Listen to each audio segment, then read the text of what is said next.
pela comunidade deveria ser dia a dia, porque nós somos uns missionários. Missionários do quê?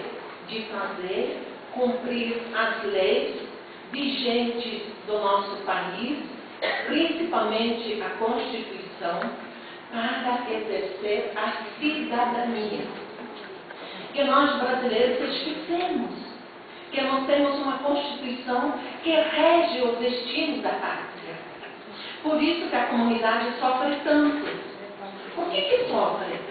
Porque nenhum colégio, nem mesmo os políticos, ensinam o cumprimento da Constituição do país.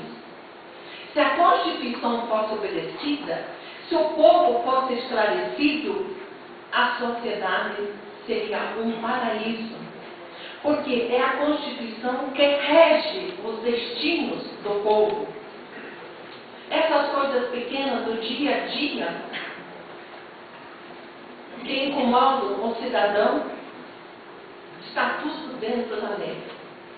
Nós temos que trabalhar nas nossas comunidades, fazer cumprir o mínimo que o cidadão tem assegurado pela sua Constituição. Portanto, parabenizo todos vocês aqui presentes e os que não puderam estar aqui, que lutam dia a dia em prol das comunidades.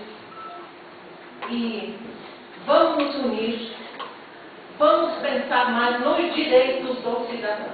Porque o cidadão tem muito dever e poucos direitos.